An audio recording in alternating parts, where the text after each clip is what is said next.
Greetings. My name is Alvin Dabrio, former MP of St. John. We are at the health center, the mini hospital. The facility officially is the Guav Health Center. It is a model facility, meaning that it is the first of its kind in the entire region. It's a smart facility. It can function smoothly during a hurricane, and so on. And the beauty of this is that it also accommodates natural lighting. The Guav Health Center was built to international standards, again supervised and recommended by PAHO and the EU, and it is going to provide quite a wide range of services.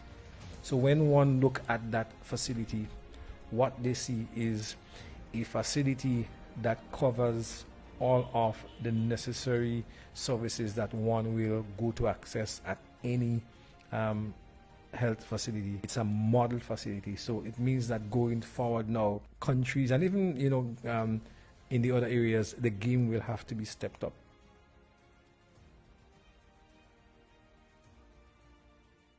You're in safer hands with NNP. Just as we are emerging from the global COVID-19 pandemic, fresh challenges lay on the horizon. And with a war in Europe inducing global inflationary pressures and global supply chain issues adding to a complex economic environment, this moment calls for experienced leadership and steady hands. Do not chance the future in these dangerous times. The new National Party has a team built to navigate tough times and to bring the nation to safer waters. Vote NNP. Safer hands.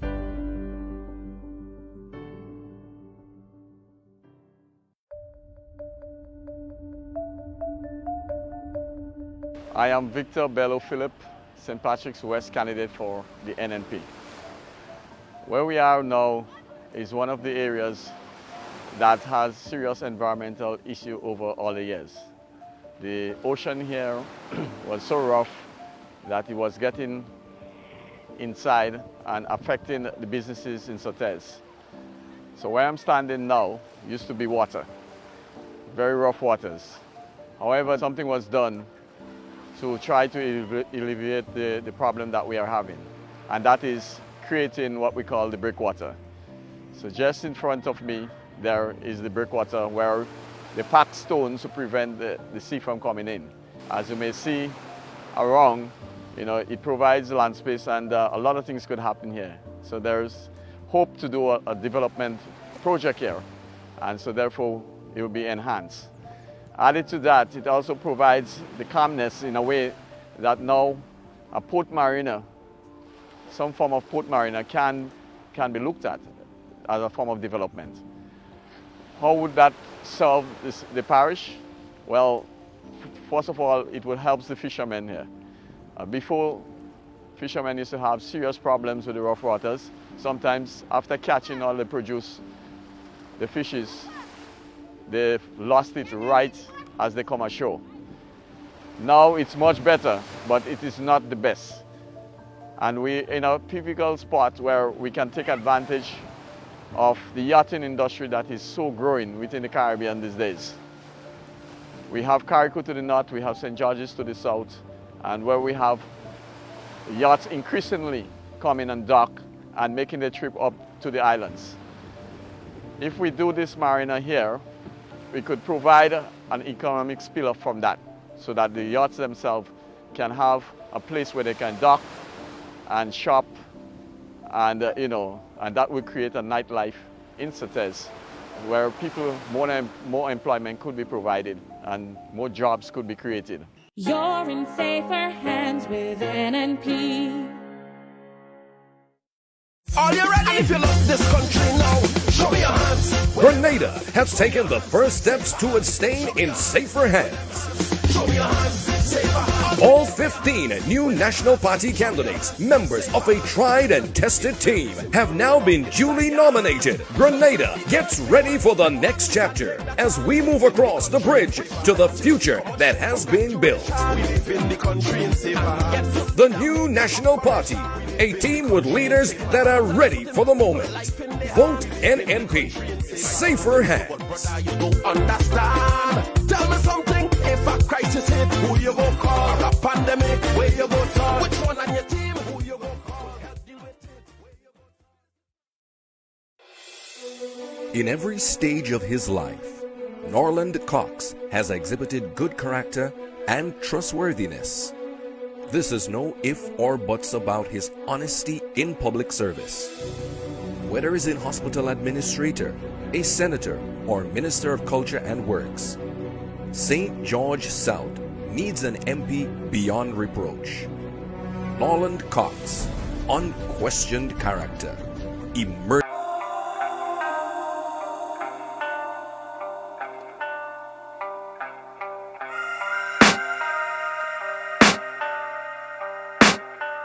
I can hear the demons call when they do what they do.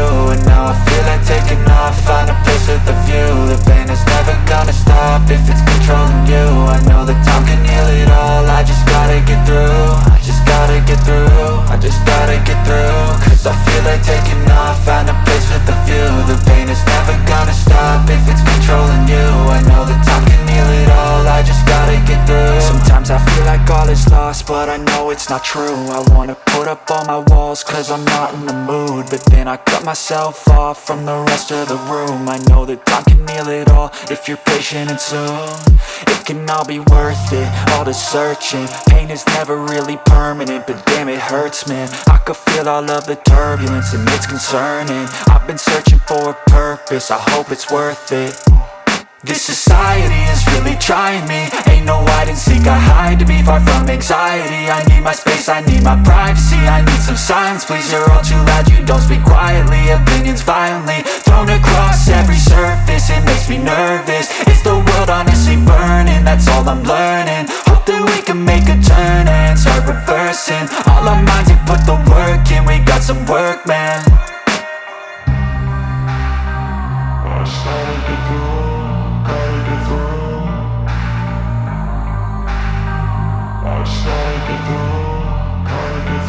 I can hear the demons call when they do what they do. And now I feel like taking off, find a place with a view. The pain is never gonna stop if it's controlling you. I know that time can heal it all, I just gotta get through. I just gotta get through, I just gotta get through. Cause I feel like taking off, find a place with a view. The pain is never gonna stop if it's controlling you. I know that time can heal it all, I just gotta get through. I just gotta get through. Gotta get through this, life is a nuisance, tie up some loose ends. I try to be human, find a solution, my evolution. A place like this, it didn't exist, we made it like this. So you can go pick the bad or the good, got a glass halfway. I know, it's easier to hide than just to lay low. Not everyone in life has got a halo.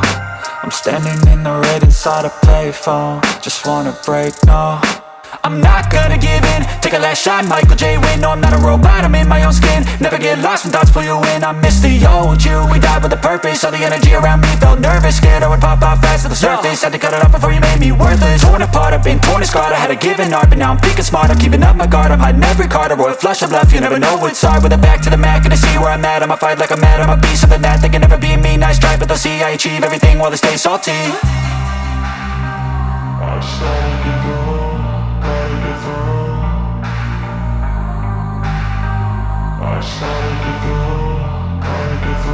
I can hear the demons call when they do what they do. And now I feel like taking off, find a place with a view. The pain is never gonna stop if it's controlling you. I know that time can heal it all, I just gotta get through. I just gotta get through, I just gotta get through. Cause I feel like taking off, find a place with a view. The pain is never gonna stop if it's controlling you. I know that time can heal it all, I just gotta get through. I just gotta get through.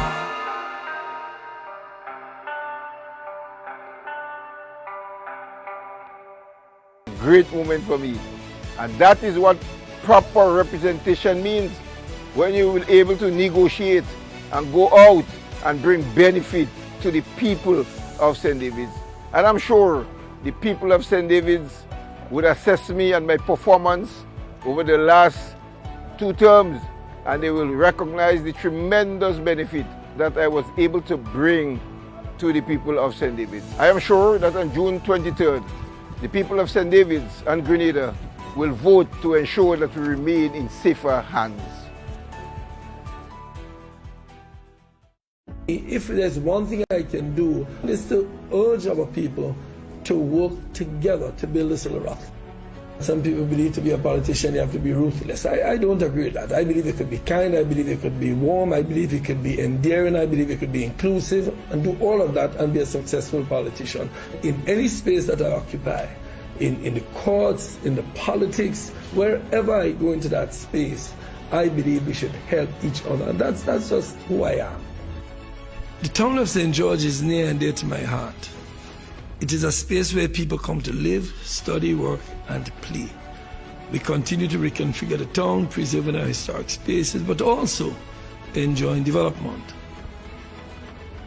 I believe we need to preserve the market as much as we can, bearing in mind that there are more people now who need to find space to ply their trade. And while we do that, we continue to repair, to build, and to educate. In recent years, there has been much rehabilitation and expansion of the educational infrastructure, with work being done on many schools and more to come. Roy St. John playing field, finally, it's been lighted, and we're absolutely excited about that. Tantine has become a hub for recreation and entertainment. From the Panhouse to Old Trafford and the swings, we have done repairs and enhanced lives. Sometimes development is about fixing and building small drains to help improve water flows that can otherwise undermine an entire community of houses. Sometimes development is about expanding, building roads from Darbo to Mount Rush, Melville Street to Lucas Street, and Woolwich Road to make them more passable for villagers and more accessible to motorists and other road users. See, there's a lovely little road that was built as you go through Tantine Terrace up toward the back, heading up to the steps going up to the guides hut. That was done also. So there's a lot of small projects that were done. You see, it's not only the big projects that you see in the news, the stadium and other big projects. People talk about too much concrete. No, but it requires us to do these small projects to enhance people's lives. Sometimes development is about spending years from phase to phase to ensure that the St. John's River project is realized in order to mitigate the damage caused to homes by rains, make the community safer, and increase economic activity in the River Road area. In the town of St. George, there is not space for any major development projects at this time. That is why we focus people-centered kind of infrastructure development. The box drains, the slipper drains, the small roads, the access, the steps, all through the communities. I mean, I can give you a list of them. We have been doing that to enhance people's lives, which is what it's about. It's not only about building bigger projects. We need the bigger projects, but we also need the smaller projects to make people's lives more comfortable.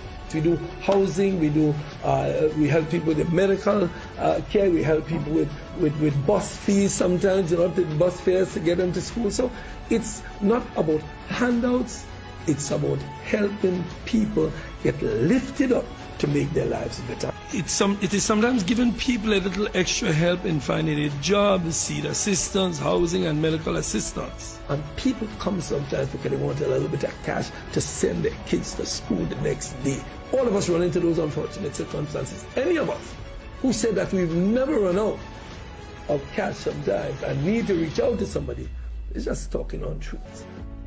In our office, we always help people to better their lives. And that's what we do. That's what we're supposed to do. That's our life. And for me, I make no apologies for helping people. I make no apologies for doing what I do, because at the end of the day, but for the grace of God, there go I. There is a lot to be done. There is always a lot. We have more schools and community centers to repair. The library on York House needs to be rebuilt, more assistance to give in helping people find land to build houses or to repair the ones they already have. because we know that your living condition plays a major role in how your life goes. We will continue to better living conditions and seek opportunities for more people. We are sourcing and making available many scholarships to get people to universities and to a better life.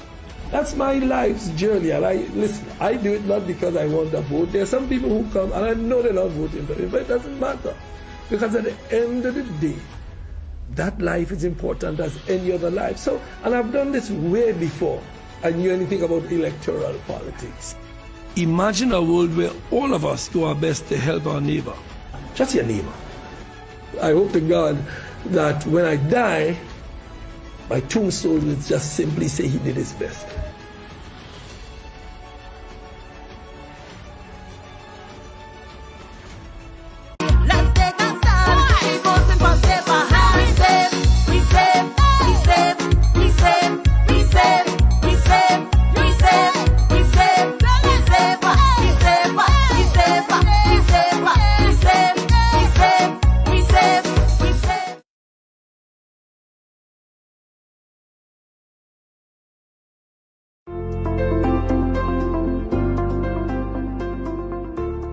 Over the last few years, what I have tried to focus on is HR, human resource development. So through government, we have provided scholarships, and the number of scholarships are just growing.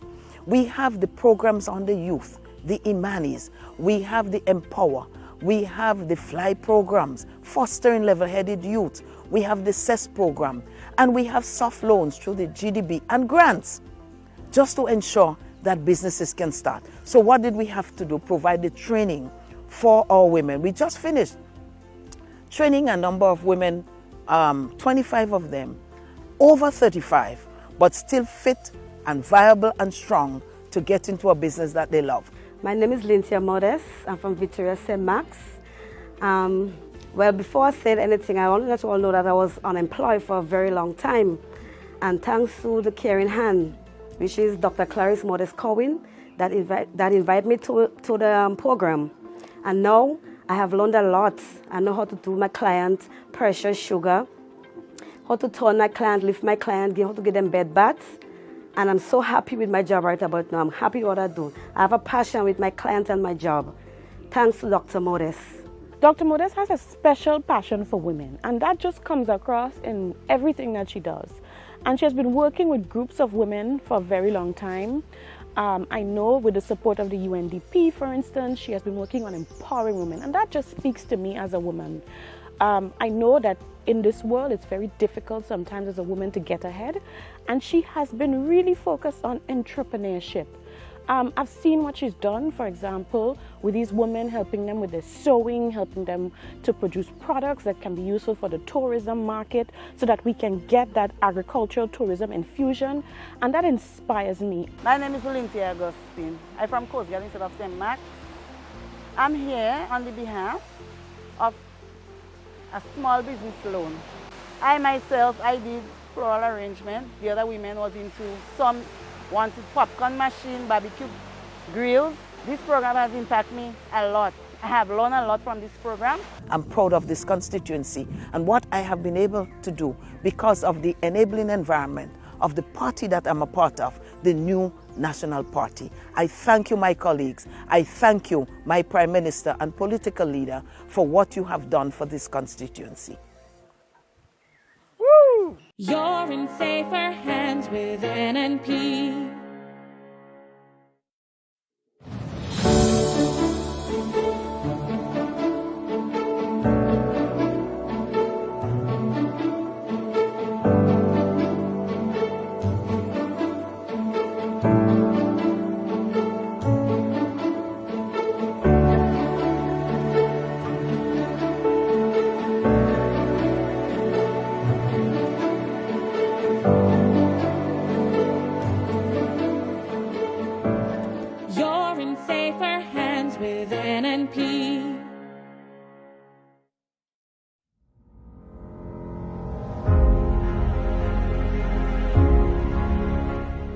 Greetings. My name is Alvin Dabrio, former MP of St. John. We are at the health center, the mini hospital. The facility officially is the Guav Health Center. It is a model facility, meaning that it is the first of its kind in the entire region. It's a smart facility. It can function smoothly during, a hurricane, and so on. And the beauty of this is that it also accommodates natural lighting. The Guav Health Center was built to international standards, again, supervised and recommended by PAHO and the EU. And it is going to provide quite a wide range of services. So when one look at that facility, what they see is a facility that covers all of the necessary services that one will go to access at any health facility. It's a model facility, so it means that going forward now, countries and even in the other areas, the game will have to be stepped up.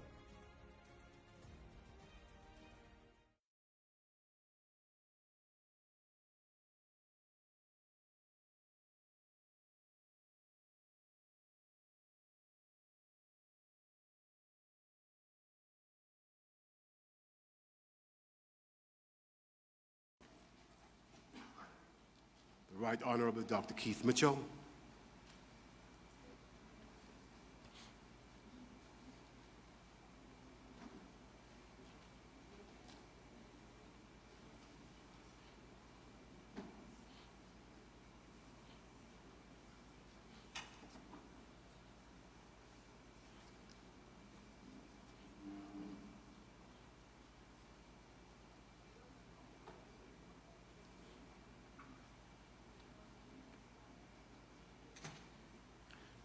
With no disrespect intended, fully understanding the diverse religious composition of this beautiful nation of ours, permit me to quote from the writings of the Bible.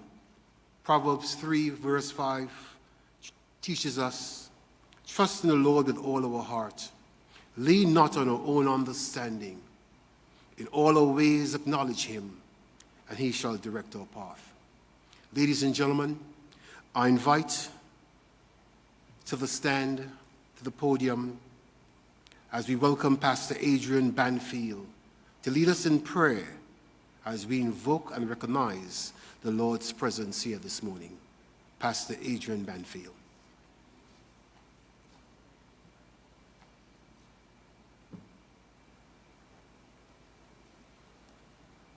Good morning, Dr. Mitchell and the team.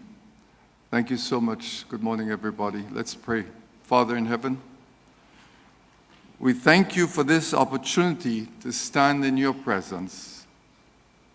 We ask, Lord, that you will guide the affairs of this meeting today. Father, we ask that you would give strength to the weak and enable the weary so that this nation of ours might continue to progress with peace and prosperity. Lord, we ask that you will visit with the elderly, comfort them, watch over our children, protect them. And Lord, may the affairs of this election be attended to peaceably, and grant us the outcome that we desire in our hearts. And these things we ask now in the precious name of Jesus. And we'll all say amen. Thank you so much.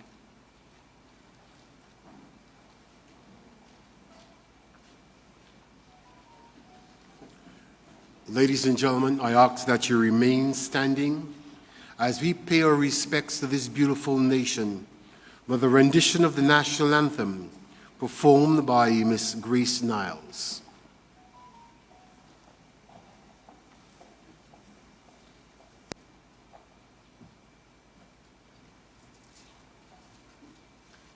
Hail, Grenada, land of ours pledge ourselves to thee. Heads, hearts, and hands in unity to reach our destiny, ever conscious of God, being proud of our heritage. May we with faith and courage aspire, build, advance as one people, one family. God bless our nation.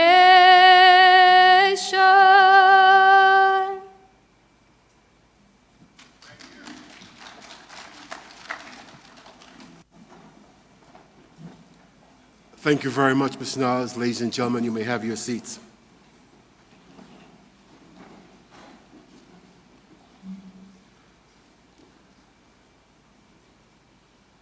The Right Honorable Dr. Keith Mitchell, political leader of the New National Party, Mr. Gregory Boeing, deputy political leader, candidates, officials, members of the New National Party, specially invited guests, members of the media, ladies and gentlemen. On behalf of the political leader, Dr. Mitchell, candidates, officials, and members of this party, I wish to express deepest appreciation and thanks to you for gracing us with your presence here this morning, bearing witness to one of the most important elements of this election cycle. We have all heard and used the terms mother of all elections, most important election ever. But if we objectively analyze this present process, the state of our world with an ongoing war and a pandemic, the many local challenges, pension for public officers, restructuring a public service to respond to the needs of a changing nation, economic growth and sustainability, food security, and most importantly, providing direction, guidance, and opportunities for the youth of this country. Considering this and so much more, I am sure you will conclude that this, in fact, is one of the most important elections ever as we prepare for the next 5 years. As individuals, we are going to make a decision, one that will affect not only ourselves, but our family, our community, and our nation. History will hold us responsible if we fail to do the right thing. The official launch of this manifesto placed before the nation a strategic plan and vision, a call to action, a pledge of service, and a promise of responsibility and accountability. This document transcends the green of the NNP and should embrace every citizen of this nation, from Petit Martinique to Point Celine. This is a contract with Grenada, Carriacou, and Petit Martinique. This present process has shown us the electorate is more educated and informed, aggressively engaging with unlimited resources at their disposal, utilizing platforms some of us do not understand and even knew existed. So as authors of this document, architects of this vision, and executors of this plan, you will be held accountable. I humbly warn, in this dispensation and moving forward, you're not being elected to power. You are being given the privilege to serve. Do so wisely. Do so with honor. Do so on behalf of every Grenadian. Once again, ladies and gentlemen, I welcome you and I thank you very much for being here.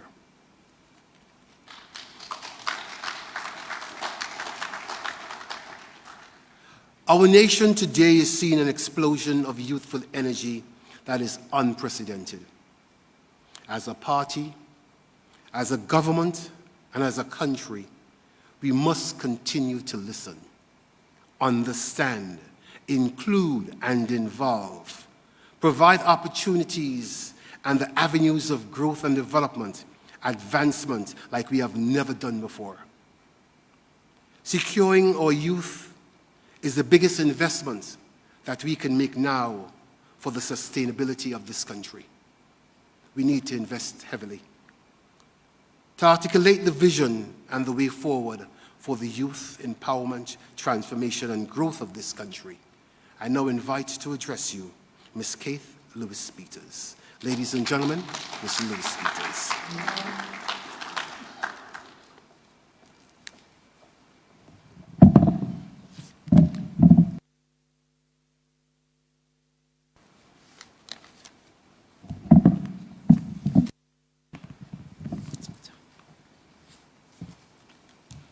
Thank you very much, Mr. Troy Garvey, our Master of Ceremony for this morning, our political leader and Prime Minister, Dr. the Right Honorable Keith Mitchell, other colleague candidates, members of the National Executive of the New National Party, other special invited guests, and members of the media, good morning to all.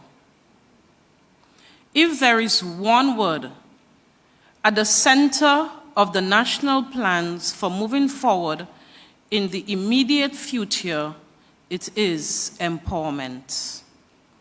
The economic plans and policies outlined in this document and which has been articulated throughout this campaign speaks to this overwhelming focus. And most of the focus, and rightfully so, is placed on youth empowerment. The challenge is, how do we develop and push forward our society that will deepen personal resilience and well-being, will deal with the significant blow to poverty, and will create a framework in which young people can achieve their full potential. In that regard, we are not starting from scratch.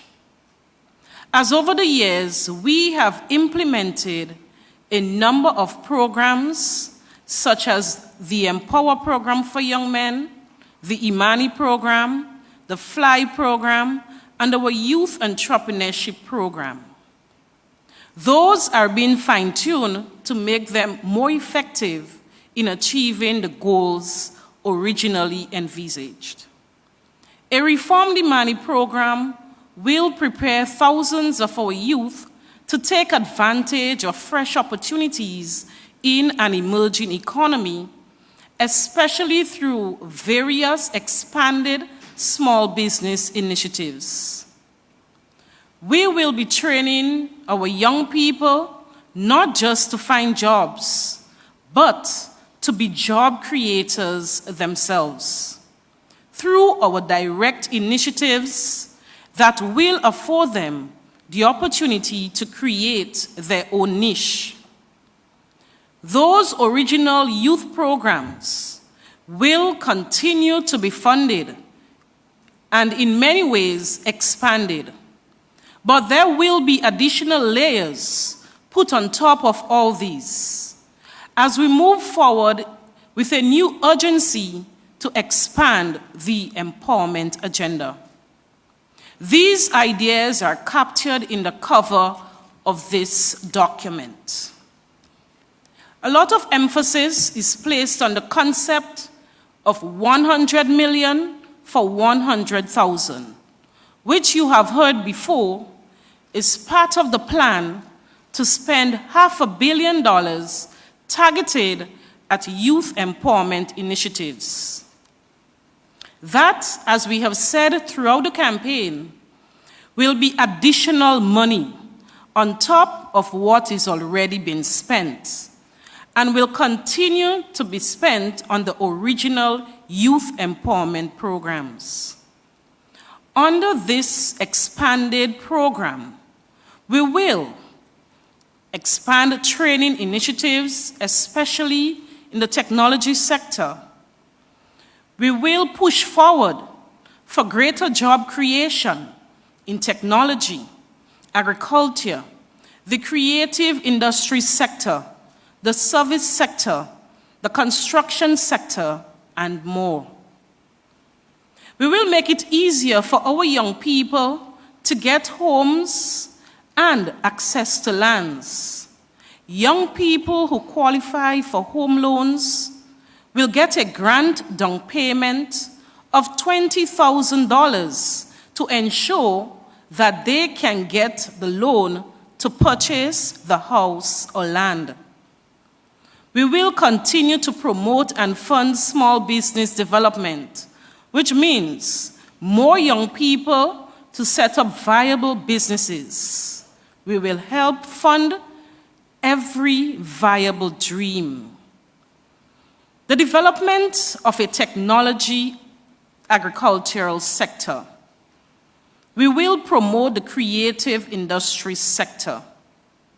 Our policy approach is to promote programs to support our musicians, our performers, people in the digital audio engineering, film and video, photography, visual arts, crafts, fashion and textile designs, performing arts, computer games, app development, writing and publishing, software and electronic publishing and cultural education. We believe that our ideas, our imagination, our intellectual property have real value, and we are determined to cash in. There will be an implementation of a sports excellence program, particularly in the areas of cricket, football, athletics, and netball. The real promising ones, as soon as they leave school, rather than going into the traditional job market, we will pay them to train and become the best they can be in the world. The new National Party recognizes that this nation's greatest assets continue to remain its people. And the most powerful tool in the army is our youth. And we know and we understand that this emerging era is for the ones who hold the key to the future. Our plans speak to that. It is clear that we must intensify our efforts. We must bring in new policies, and we must reform the old ones to ensure that more people are lifted out of poverty faster, to ensure that we cut youth unemployment, and ensure that we build a young, empowered class that will be at the center of the new Grenadian era that is coming. And the plans contained in this document also speaks to that. This is a document about both consolidation and expansion. It outlines the roadmap that we have been highlighting, that of expanding the empowerment agenda. I thank you.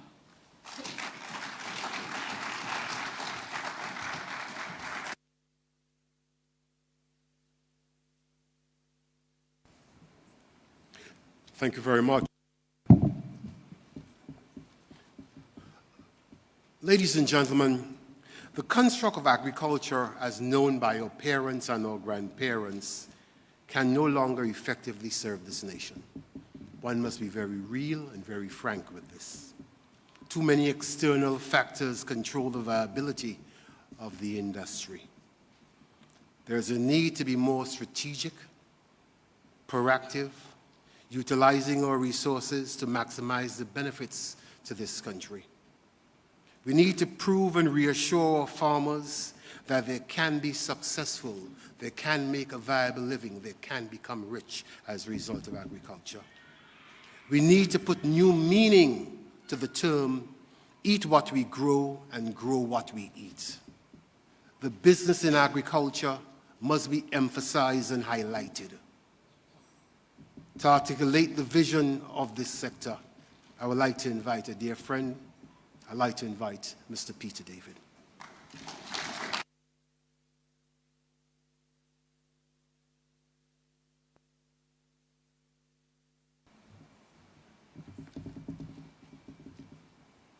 Ladies and gentlemen, good morning.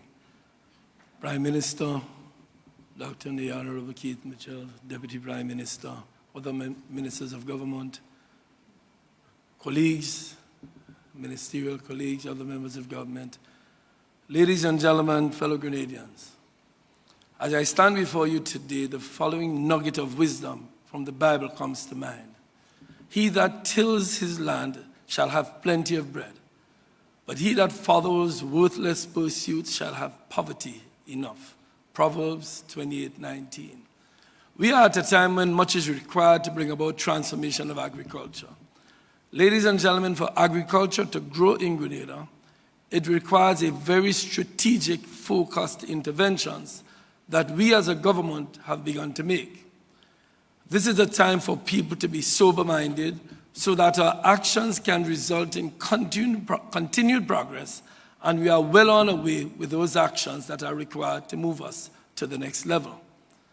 I can say that many of our farmers have gotten a sense that we are on the right track, and we know that we are what we are about. We are bending the corners, and they are beginning to see results from their years of labor. I wish to state categorically that improving Grenada's food security is a #1 priority for the NNP. In fact, as a result of our proactive response to COVID-19 pandemic, Grenada's agricultural sector is estimated to continue to grow, and it is estimated it has already grown by 12.5% last year, with a further growth of 8.4% projected for 2022. These are facts that no one can dispute. The reason for this growth is because we have put the farmers and their workers first, with some innovative, transformative policies and programs that were able to bring them through an era when many other businesses had difficulties. At the national level, we have begun to expand the production of foods that we can produce in an efficient and cost-effective manner. Over the last 2 years, the government of Grenada provided material support through direct cash injections and concessions on duties and taxes worth over $2.3 million to many farmers in crop, meat, and poultry production. We know that meat and poultry continue to be our largest food import, so we must expand the local production if we are to make a significant dent in the national food import bill. My ministry went further by expanding its labor subsidy program, spending EC $2 million in 2021 and increasing it to EC $2.5 million this year. This initiative seeks to expand the cultivation of staple, vegetable, and tree crops. In 2021, the government of Grenada embarked on a program of rehabilitation of the government-owned estates. These estates represent a significant reservoir of lands for expanding food production. To date, we have put Grambra and Mongrel estates back into production and are in discussions with the leasers of the Bellevue estate to put it also into more production.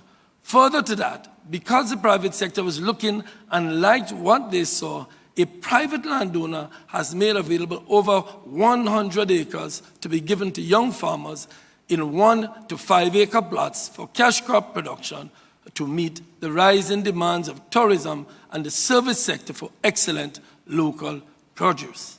Additionally, building on this, we have been ably assisted by the Food and Agricultural Organization in implementing the Land Bank project. Grenada became the first country in the OECS to establish an agricultural land bank, which seeks to reduce the quality of idle agricultural lands on the island. Government again stepped up in this regard by making the first deposit of 105 acres into the land bank. In our next term, there is much more to come. Comrades, when we speak agricultural production, we must also bear in mind the inputs that go into production. We must address the issue of reviewing the customs tariff to ensure the list of items under which farmers can get concessions is expanded and brought more in line with the times in which we are living. We must narrow the gap, too, with regards to using new technologies that can help us bring the cost of production down to affordable levels. This will also require that the prices at which they are sold at the local market are reflective of the concessions granted by the government. Farmers, we have you covered, and we will ensure that you have a brighter tomorrow. We will reduce the cost of feed for animals, and we will seek to improve the genetic stock in the island, invest more in the creation of germplasm plots and seed banks to ensure that we have the requisite genetic material for sustained production. We are already in discussions with our neighboring islands, looking at ways to improve intra-regional logistics that facilitates easier trading among our islands. As the old adage goes, individually we may go fast, but together we will go much further. Additionally, we are in discussions with our OECS partners to work out a joint framework on marketing of our agricultural produce. In this regard, we are working to improve the workings of the Marketing and National Importing Board to make it more responsive to the needs of the farmers and the industry as a whole. Ladies and gentlemen, I want to congratulate the many small and medium-sized agro-processors who have answered the call, accessed the resources, and are defining the success of our push to transform Grenada's agriculture. There has been exponential growth of local agro-processing and availability of locally produced agro-products. This over 20% increase in locally produced products on the market has been driven by the government's support of the AgriCom, SIEP, and small business development funding projects that have provided local produce with the opportunity to access the resources they were asking for to take their agro-processing businesses to the next level. I feel proud as a Grenadian when I go to all of the supermarkets and I see beautifully packaged locally produced goods. Our locally produced and packaged chocolates are making history, along with honey, herbs, spices, confectionery, cooking flour, herbal medicines, fish products, as well as a wide range of beverages such as sea moss, morbi, coconut water, and other beverages can be found not just locally, but in the diaspora. Things are looking up, and my ministry has and will continue to support the support needed to complete this transformation. As we continue to work with the small processors, we are actively engaged with investors to establish large processing facilities, particularly at the plant located in Lassages, St. David. Comrades, we understand that for agriculture to succeed, it requires a focus on youth, new technologies, training, new inputs, and new policies so that we will not repeat the mistakes of the past. That is why we have and will continue to improve and refine the implementation of the Youth in Agriculture initiative with support from the CARICOM Development Fund to provide training and grants to over 200 youth who want to invest in agricultural projects. Friends, land is our most precious resource. Therefore, I wish to remind us that Grenada as a state consists of approximately 87,500 acres of land. Grenada has 78,000, Carriacou 8,500, Petit Martinique 575 acres. Of this amount, less than 10% is flat and less than 10% consists of crown lands, which are locked up in forest reserves, national parks, protected areas, government agricultural estates, cultural landmarks, historical sites, and protected seascapes and landscapes. Our land is our most precious but scarce resource that requires careful planning and experienced decision-making to manage it. Safe hands are indeed required. That is why the NNP has approved and started the implementation of the Grenada National Land Policy.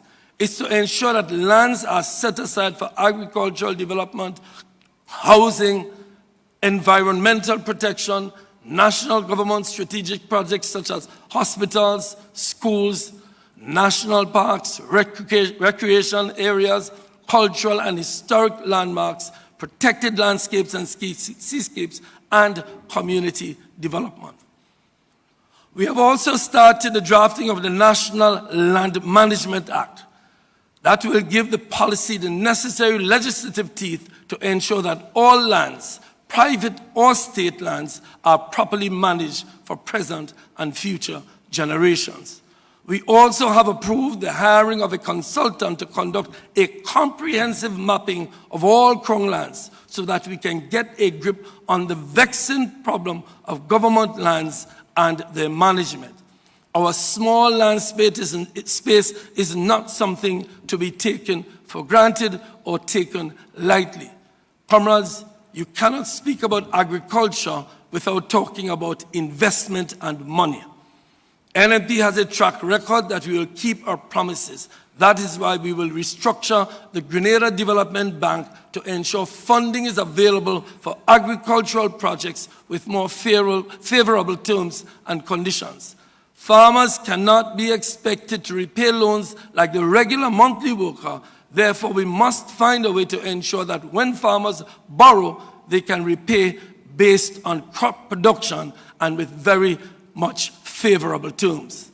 We have already started a reformation of the pre-Dialasny response, and we have set aside the money to operationalize the establishment of a farmers' compensation fund to ensure that farmers received adequate compensation for losses suffered from those bandits who don't want to work but want to reap.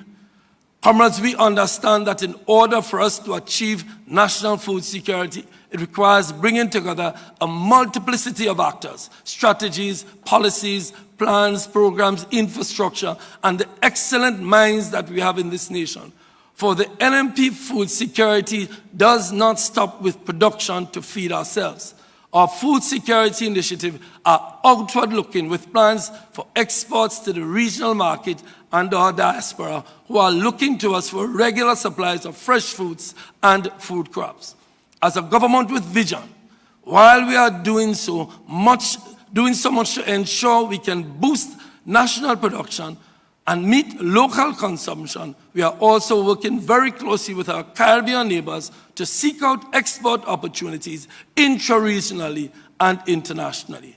The NNP understands that production goes hand in hand with markets, leading to better livelihoods for our people. Finally, I wish to state that we clearly understand that we are living in a very dynamic world where anything can happen that will disrupt our normal course of life. COVID-19 taught us that if the nation is not in the hands of people who know what they are about, it can be a disaster on a whole different level. So we have an agricultural disaster recovery plan, a national drought management plan in place that addresses comprehensively how we as a nation will respond to disasters such as storms, hurricanes, food shortages, droughts, and climate change impacts in the future. As part of that plan, specific focus was placed on Carriacou and Petit Martinique due to their vulnerability. Friends, there's a very famous statement that we quote as a warning. A nation that cannot feed itself is not free. I want to add that a nation that cannot feed itself is poor and at risk of becoming a slave to those who supply what that nation ought to produce itself. Grenada, through the diligent leadership of the government, has come out of the COVID successfully, but we have another danger looming, that of global food scarcity. Farmers are some of the people who know what it means to plant a seed and allow it to grow over time, they will reap that harvest. Now is not the time to take risks with yours and your children's future. Now is the time for us to put our house in order so that whatever happens, we are well positioned to take care of ourselves and each other. There is dignity, wealth, and prosperity to be derived in tilling the soil. Let us keep our focus on the prize ahead. Let us trust Grenada's future agricultural policies in safe hands. I thank you.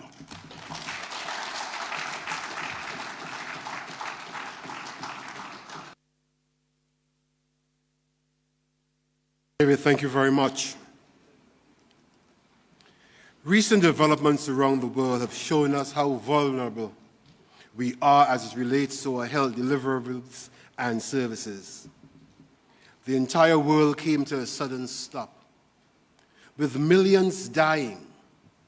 But here at home, we were able to chart a course that most of the region and the world envied. We were able to navigate around with great levels of success to ensure where we are today as compared to other nations around the Caribbean and the world. But as we move forward, we must be more strategic in our planning, aggressive in our approaches, and more creative with the utilization of the resources at our disposal. Our focus should be one of healthier lifestyles and prevention. I now invite Dr. Clarice Modeste to outline the plans and vision for the transformation of the health and wellness sector with emphasis on preventative health and insurance. Ladies and gentlemen, would you please put your hands together for Dr. Clarice Modeste.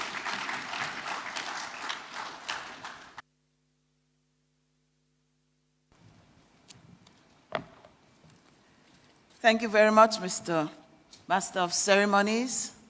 I want to recognize our Prime Minister and political leader, Dr. the Right Honorable Keith Claudius Mitchell. I want to recognize my colleague presenters at the head table, my other colleague candidates and ministers in their own rights. Oh, Father left. I was going to recognize our religious leader. I think he has left. And good morning to specially invited guests. We are happy to have you here. Brothers and sisters, one, it is always difficult to determine which is more important, which ministry, which service is more important. And I will not attempt to say which is, but I will just say that the recent events with COVID, and subsequently, even still that COVID is not done with us. We had the monkeypox, and with the loss of lives, with the loss of livelihoods that it presented to us, and also with the fast-changing global economic scenario, and the cost of health, that, more than anything else, would have reinforced the importance of health and the importance of strategic planning to utilize the resources that are available to us and to continue to improve on the resources and to expand on the resources that we have in a globally shrinking financial economy. Brothers and sisters, I want to compliment the team who has presented this part of our manifesto on health. I believe it was well researched and very timely. And it starts with universal access. So important. The New National Party strongly believes that healthcare must be equitable. It must be accessible and affordable. Brothers and sisters, this does not mean that everybody will have everything that the world has to offer in health, but that everyone in Grenada, Carriacou, and Petit Martinique should have the very best that our nation has to offer. Those who cannot afford must be taken care of, but also it is very clear that those who can afford must contribute. Otherwise, we cannot achieve equity, accessibility, and affordable. So whether you're poor or you're better off financially, you should have access to the same standard, the same level, the same variety of healthcare services in our country. There must be a full utilization of community and primary facilities to provide round-the-clock attention to all. And this document speaks about decentralization. Too many times people seek access to healthcare at the general hospital when they could probably go to Marylebone or Princess Royal. Well, Princess Royal, they can't just come over, but they can find it there as well. And too many times they take certain conditions that can be treated at the community level, like our chronic diseases, hypertension, diabetes, etc. They take it to the general hospital, and it provides an additional unnecessary burden to our primary, to our facilities at the hospitals. Brothers and sisters, we do need round-the-clock attention, 24/7. One does not know, we cannot predict when one is going to fall ill, and therefore we must have 24/7 services. And this includes readily available ambulances. You know what I'm talking about. Brothers and sisters, the next thing that it speaks about is health promotion and prevention. And this lies at the center of healthcare. Promoting health, our healthcare staff, even us as citizens who are more informed than others, should encourage our citizens in our communities and nationally to take more preventative measures to protect their health.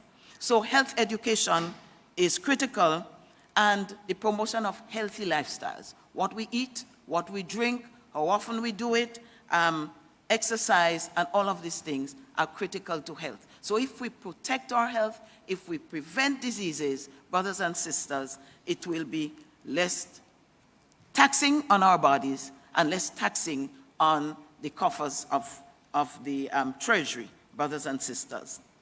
I already spoke about decentralization of services, but that came under a separate heading. But in order to decentralize, we must upgrade the facilities. People must feel comfortable going there and not going down to just some broken down building that seems to be an excuse for a facility.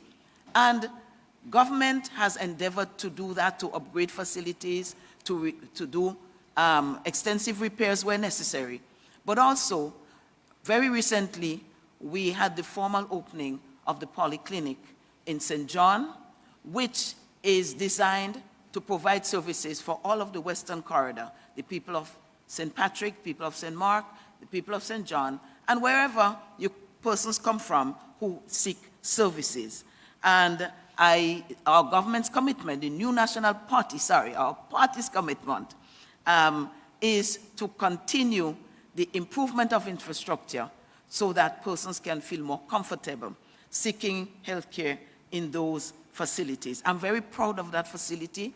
Time does not permit me to speak about it, but I know the media was there, and I think it would be very good for all of us to familiarize ourselves with the physical facilities that are offered that will provide the services needed. Brothers and sisters, we cannot talk about infrastructure if we do not talk about human resources. And the new National Party is committing to increasing the number of health workers at all levels in the community. Social worker, nurses, doctors, pharmacists. Too many times people leave somewhere very far, Crowshoe, Shantimel, wherever, and they need the social worker to make an intervention for them, and they have to go all the way to the general hospital. In the coming administration, NNP is committed to increasing those numbers. But brothers and sisters, we can train, but we must be able to retain. If we train them and they leave after the first few months, after the first few years, then we are still in the problems that we had before. So therefore, the new National Party will be looking at incentives for workers. We must incentivize them, but also we must find ways to ensure that they honor the bonds that they would have signed, the commitment they would have made to the people of Grenada, Carriacou, and Petite Martinique to serve for some period of time. We are all aware of the never-ending exodus of our trained professionals to greener pastures. And while I do not envy them, and while I cannot say that it is not necessary, but I'm saying it is extremely, extremely important that we retain our staff so that they can provide the services. Too many times we have to look to other sources for the same services that we trained our people to provide. Better service deliveries is the next one. We could put whatever equipment we want. We could do the infrastructure. We can train. But we have to find a way for the service to be delivered in a better manner. Brothers and sisters, time doesn't allow me to elaborate, but we know what goes on in some of our centers, and we must be honest enough to admit that there has to be a better quality of services. Brothers and sisters, this document points out a number of measures that will be employed to achieve this goal, but I have singled out just a few. I have singled out a well-established performance target. If you're not aiming, how will you shoot? How will you achieve? What do you expect of the workers? Secondly, an effective monitoring. If you set down goals, if you set down targets, job descriptions, whatever you call it, you must be able to monitor, and we must have objective monitoring, not a system where everybody has done exceedingly well. And we hope that it could happen, but the reality is that it may not. But if everyone has done exceedingly well, it must be objectively assessed and reflected that way. Expand the use of telemedicine. Brothers and sisters, we cannot have all of the specialities we have, but we have a great diaspora out there, and they have come to the rescue of Grenada time and time again. And the recent COVID pandemic is testimony to that. I think we need the government, sorry, not my personal thought, but the new National Party is committed to tapping in more to the diaspora, the expertise out there, and maybe others who have the expertise who are willing. SGU has trained a number of professionals, healthcare professionals, who are not necessarily Grenadians, but many of them are willing to offer their services, not necessarily physically on island, but through telemedicine. And in the new administration, the NNP is committed to tapping more into this, to providing those services for our people. And finally, I'm getting there. The other one I'm going to talk about is to modernize public specialist health services as laboratory, ultrasound, and radiotherapy facilities. I just want to say that we are well on our way to this. The recent addition of a state-of-the-art CT scan at the General Hospital so that everyone can have what we spoke about, access. This is a really phenomenal intervention that our government has collaborated with others to do, and an ultrasound. X-ray at Princess Alice, X-ray at Princess Royal, top of the class, and they can be read through the telemedicine again so that you don't have to have the specialist physically there. Brothers and sisters, it just ends with, again, preventative care. And I hope you will read this document, because the old adage of our foreparents, prevention is better than cure, it still works every time. But to achieve all of this, given the many, how shall we say it, negative impacts that we are exposed to on a daily basis, we must ensure, brothers and sisters, that our country, our beloved country, stays in safer hands. And I believe that the new National Party is well placed, well poised, caring enough to achieve the quality of healthcare that we deserve. I thank you.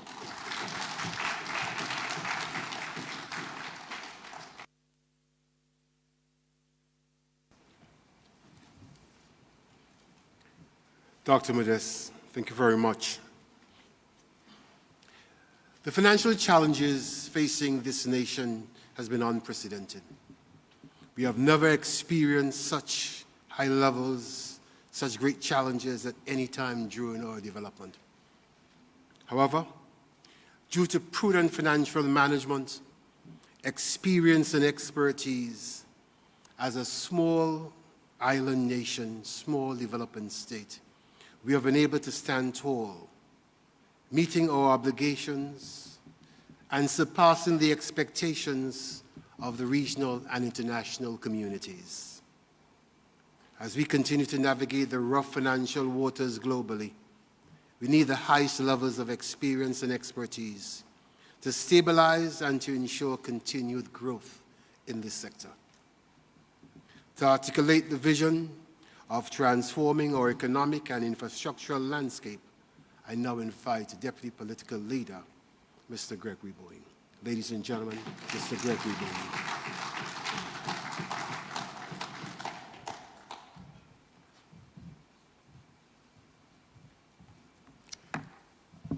Thank you, Mr. Facilitator.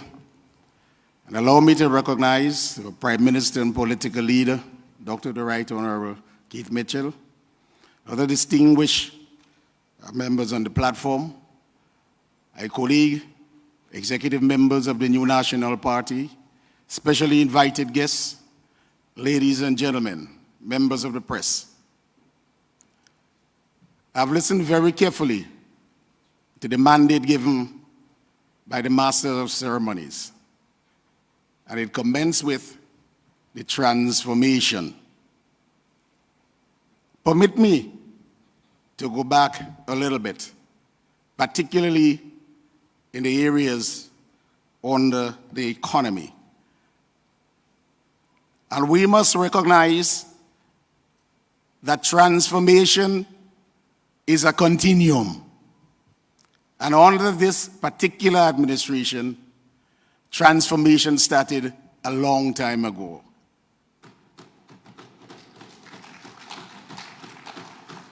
And I want to remind us of the basics. You can have no development without the necessary infrastructure. And the development commenced many years ago, but I want to point out to one particular area. And that area is electrification. There is nothing that you can do now without energy.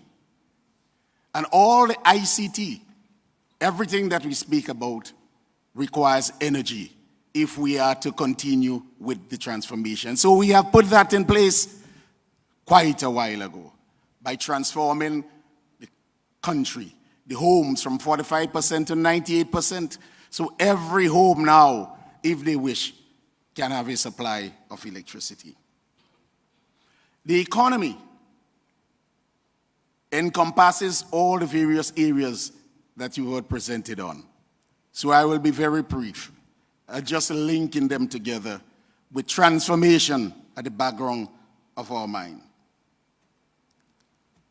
We heard about the exports. We must feed ourselves.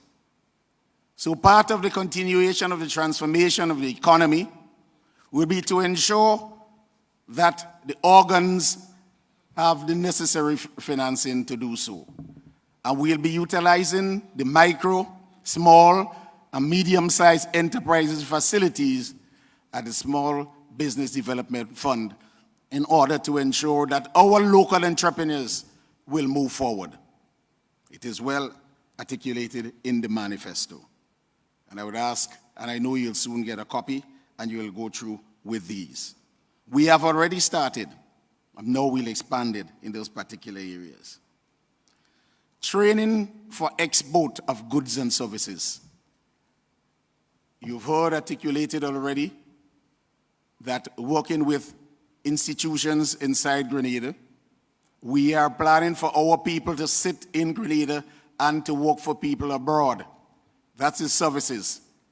So how do we implement this?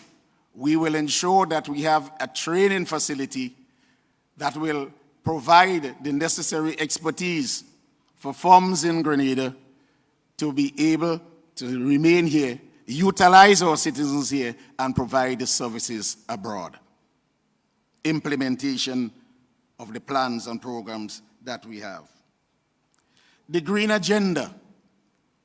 This is one way for us to get monies and things into the economy flowing.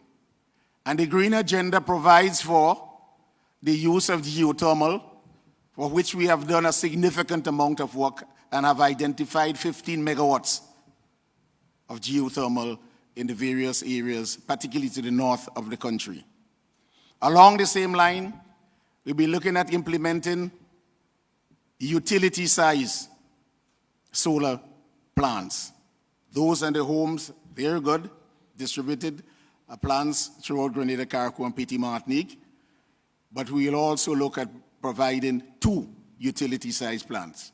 And remember, the idea is to transition from fossil fuel with the damages to the economy, with the damage to the environment, into a green economy. But within that transition lies opportunities for a new sector in our country. Jobs for our people in solar and jobs for the people in the geothermal sector. So those are job opportunities, again, listed in the manifesto, and you will see the details there. On the demand side of the electricity supply or the energy supply, and we have started this already, where we've changed out all the high energy use equipment, be it fridges, be it lights, refrigeration, etc., air conditioning. We will continue to do this on a mass scale so that our demand, which is now about 35 megawatts, if we do all of this, it could go down to as low as 25 megawatts. And the investment in the supply side will be reduced, and so the monies that we want to utilize there will go down.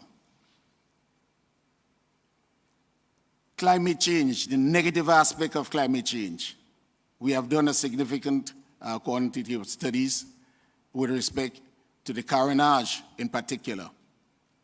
But we will combine the changes that are needed to reduce the negative effect with commercial activities.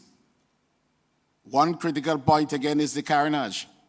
As we lift that surface, studies already done by the New York University, we will also not only lift it to prevent flooding, but we also incorporate a lot of commercial activities, stores, plants, this, whatever is necessary to go there. Those are the things that we'll do. Link the infrastructure development in St. David, in St. Mark, in St. Patrick, as we reduce the risk of climate change through these infrastructural development.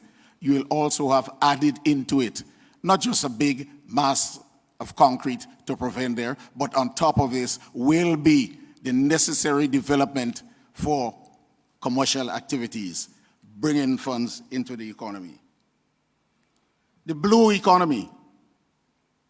Again, we have started on the program some years ago, where we'll be utilizing our seas or water coasts to provide for further tourism activities, to provide for development in fisheries, to provide for our sea, undersea flora and fauna, which in turn will bring in economic benefits to our country.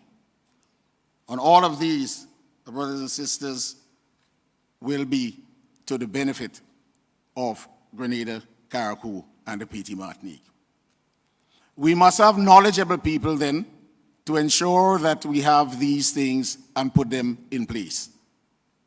So in a nutshell, I would want to just give you the overall synopsis and to tell you that the blue economy and the green economy, one major objective is for the reduction in the price of electricity, a reduction in the price of energy, which will again catapult our economic growth.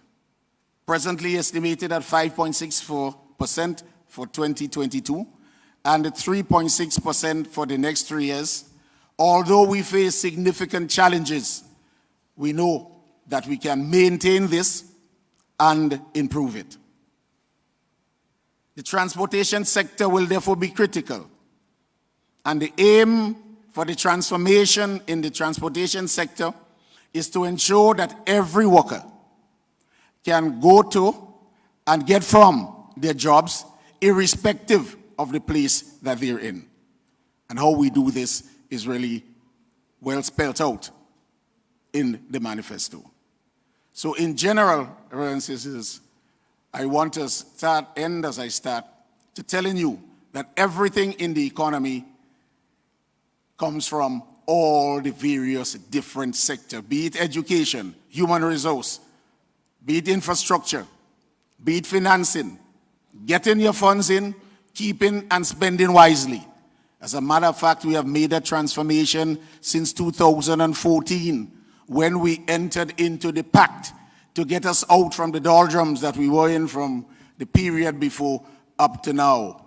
And we saw the continuous growth up to 2019 when the pandemic set in. So we have always been along the path of transformation. What we will be doing come the next term is to expand the rate at which the transformation takes place. So I wish to thank all persons, all ministries, and everyone in our nation involved in the transportation and other sector that will see growth in our economy. Thank you very much.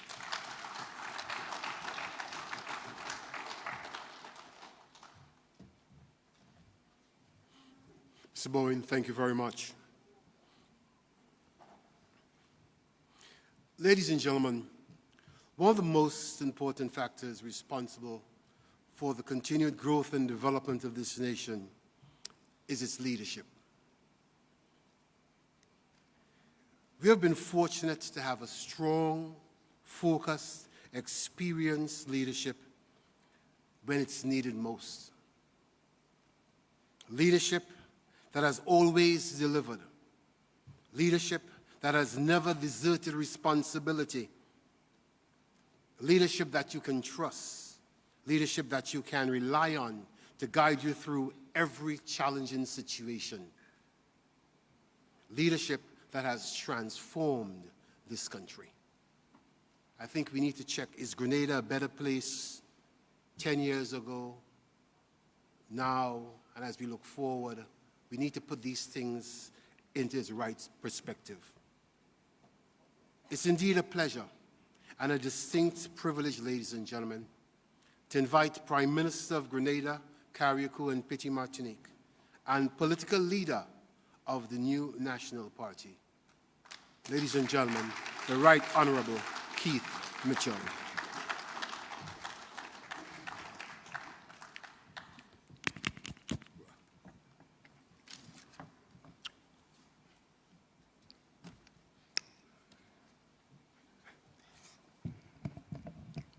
Thank you, Brother Chairman. I might call the chairman of our party, Brother Oliver Joseph, Deputy Political Leader, other distinguished members of the executive of our party, our fellow candidates, invited guests, sisters and brothers all. First, let me reinforce this point. The issue of transformation, as the Deputy Political Leader and Minister of Finance has just pointed out, is a continuous process. This perception that we are coming to build something new, and there is some new beginning somewhere. There could be no new beginning without the foundation for that beginning, for whatever transformation and new ideas are coming. The foundation has to be laid.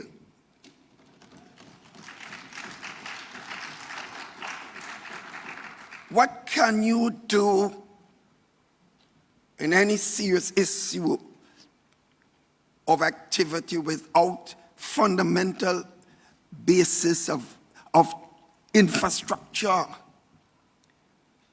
What can you do without electricity? In the 21st century, what can you do with a modern telephone communication system? Are you going to be able to transform what without basic services of water around your country? And what can you do for agriculture and tourism activity without serious road network throughout the length and breadth of our country?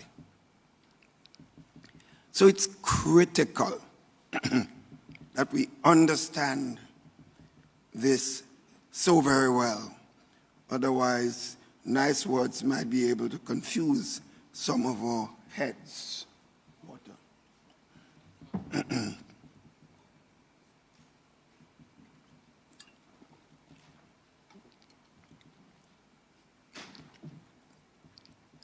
And how can you have a serious transformation without a team to be able to implement? You could have a lot of ideas. You could have a lot of theoretical views. But how do you get it done? No Messiah can do it. No Messiah. It is a team. The team that you have available without you to do it. Look at this team. And that's just a small portion, you know. We couldn't take everybody. Look at this team there, sitting there.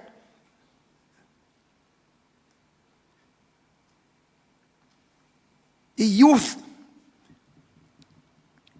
The concept of our future. The foundation we have to lay. You know, is crucial. And you notice in the presentation of our youth activities by our able sister, Kate Lewis, she spoke about education, empowerment, the use of knowledge to get us to the successes that we want in going forward. You listen to the presentation of the Minister of Finance when he talks about the energy area. Can you seriously transform anything in the 21st century without cheaper energy? Seriously?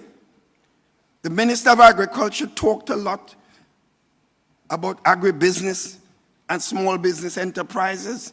We would have had a lot more if we had cheaper energy in which to operate from. Because most of the small investors, business activities that have in fact been initiated, they tell you that most of the resources that they earn when they think they are getting some profit is eaten up by high energy costs. So that is so crucial for any transformation that you're talking about. And similarly in the case of tourism, that is so crucial. Without cheaper energy costs, most of our small hoteliers are having difficulty making serious profits because most of the resources go into high energy costs. So the investment in all the different forms of alternative energy, cheaper energy sources, is a crucial factor in any serious transformational activity that we have to achieve.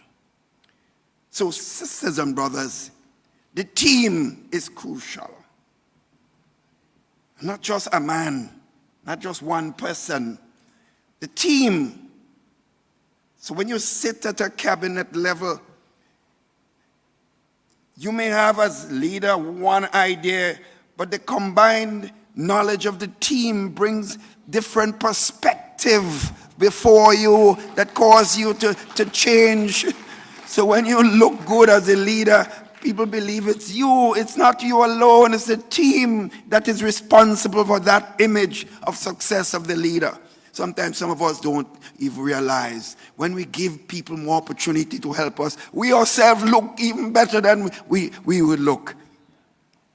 Some of us get so personal with how we like to be known as the Messiah, the Papa, you know what I mean?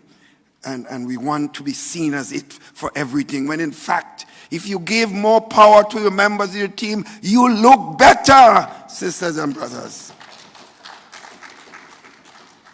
So what we are presenting here today in this manifesto is another in the building block of our modern agenda. In the next term, we shall see a natural progression to the stuff we have done, especially in the last decade. As everyone will remember, when we returned to office in 2013, our prime agenda was economic and national stabilization, because if we didn't stabilize the governmental system, fiscal arrangement, and bring our stakeholders together, if we didn't do that, with all after the tumultuous and disastrous 5 years of 2008 to 2013, we would not have been able to succeed in anything that we attempted to do seriously in trying to meet the objectives of what the population want from us. This is so crucial. So as I said then, brothers and sisters, to all our stakeholders in the first meeting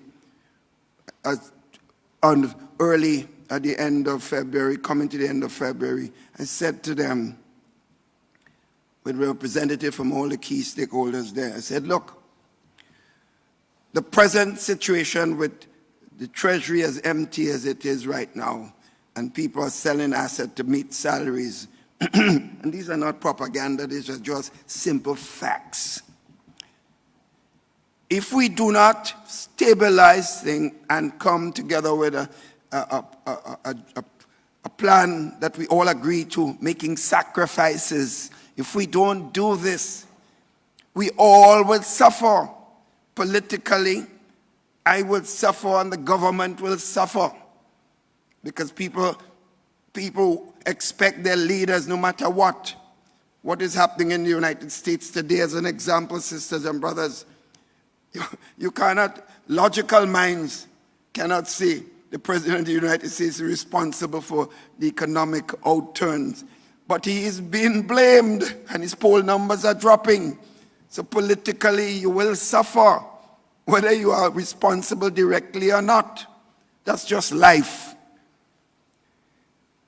And I said to the trade union brothers and sisters, if you don't cooperate and come together first in this sacrifice that we have to make, then you won't see increase in job opportunities and you would lose thousands of your workers.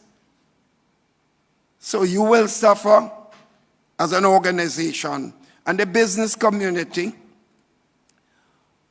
if the economy continues to stutter the way it has been, with no expansion and opportunities and hope. And it means you in your various areas of business will not be able to prosper. And therefore, you will lose enormous amount of opportunities. And in cases, some people would have to go out of business. It's a simple fact of life. In other words, we had the churches as more leaders to put some balance and support in this, in what we are doing. And is that basic agreement by all and sundry is what is responsible for where we were, what we were able to do in going forward, sisters and brothers. So we had to take urgent measures to ensure that the economy did not totally collapse, that the bottom did not fall off. We had to stop the slide of the increasing number of people who are being pauperized because the vulnerable has to be given special attention.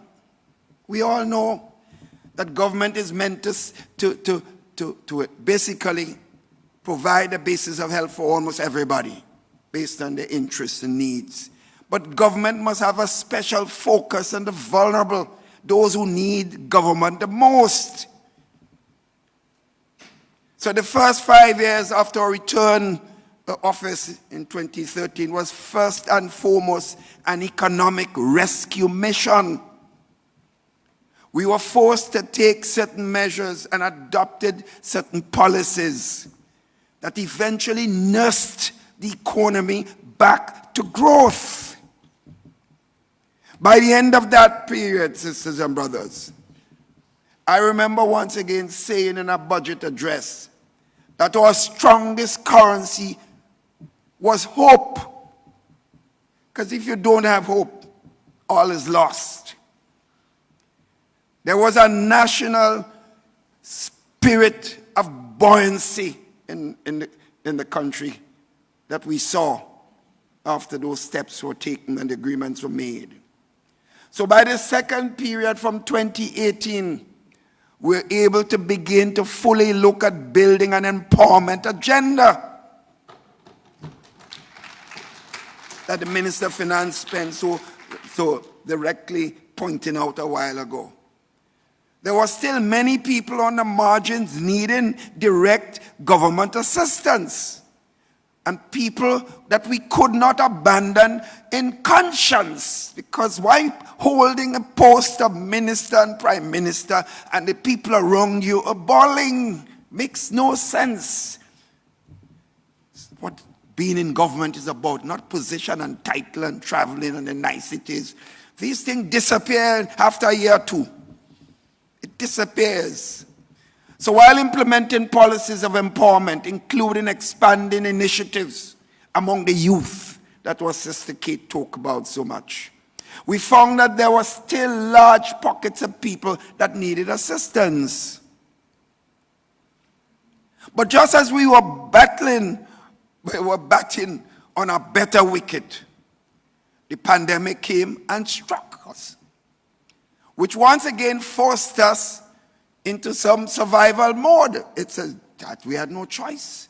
Even the great America, I never thought I would be watching television and see Fifth Avenue empty. I never thought that, knowing America. I never thought that if Fifth Avenue is empty, I expect Happy Hill would be empty too. So while pandemic-related challenges remain, we are confident, sisters and brothers, that we are gradually getting out of that phase. And there are encouraging signs for growth in the coming period. So even as we have to be mindful that we are heading for a global recession, and that's a possibility, no economist can tell you they are certain that it will not happen, for recession, and the focus has to be tempered by this emerging reality. That said, we are confident that we have built a leadership team. Let us not forget that. No one-man person. Don't care how bright and how much papers you have. And some of us have the most papers you can get, but that can't solve the problem. That team that could help the nation successfully navigate that period. The current realities have also brought in a new form of urgency, which we have recognized, to quickly and actively expand our empowerment agenda as we go forward, and not to scale back. There is an increasing urgency, therefore, to invest more in our human resources. Sister Kate talked about that to some extent, and Sister Emmeline Pale, Minister of Education, is consistently talking. If we look at the Ministry of Education, you see the amount of additional expenditure that we have incurred after COVID-19, primarily to deal with aspects of education opportunities that we did not have to deal with before. And as we look at the ideas that we had to come up with. In the capacity, looking at the capacity and the potential of our people. It is a deliberate, sisters and brothers, economic and developmental strategy. And that is why, as is emphasized in this document here today, this document presented here today, the issue of both consolidation and expansion of our major policies and projects are there. But colleagues, I have fought many elections. That by itself may not mean a lot in one sense, because anyone could present a nice, classy document. I've seen beautiful document by even an independent candidate in countries writing a nice, glossy document with all kind of beautiful ideas. So, yes, it's important, but you have to have the team and the leadership to do it, sisters and brothers. Don't play with that. Don't play with that. No man coming from the sky and dropping and saying, I'm going to solve all the problems of the country. Just vote for me, the new Messiah. The new Messiah with no background of commitment, no background of work, no community activities, never saw them in a stadium and a sporting field, nothing at all. But you now have all the problems. When we were suffering, they were not there, sisters and brothers, to help us with ideas, and we want all the ideas because we know we are not perfect. So if you have ideas, come with it. The government is ready. This is a manifesto of hope. But also, it is about possibilities and opportunities. The manifesto outlines how we'll refocus our energies and where we'll place our emphasis. We'll batter down our efforts in the traditional sectors, such as tourism, as Sister Modest pointed out. But we'll bring more technology to improve production in agriculture. We will take advantage of the emerging digital economy and will develop a national economy with the ability to service a large clientele beyond our shores. Our foray into non-traditional sectors will include exploiting the potential of the creative service industry. Our government has a history of balancing budget and having surpluses. That was the case in the last 10 years. And I make us pause here to say, I always say, and we did say to the workers, if you help us to get this here, you will benefit from it. In other words, whenever we talk about surpluses, sisters and brothers, whenever we talk about this, we give credit to all and sundry.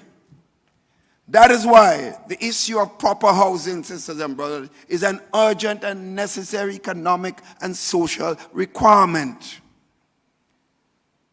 And tens of millions will be spent on helping people to get affordable housing. As I pause here a bit, this housing issue we have identified as the most critical social issue going forward. While we have spent and got support from our friends to build many homes in the last 5 years, last 10 years, we have to now use our local resources to be able to provide opportunities, and therefore building housing units around the country in every parish and giving contracts to one contractor to build 10 houses, employs his people and empowers the skills of his people. This is the way to go. So the bread will be spread through the length and breadth of Grenada, Carriacou, and Petit Martinique.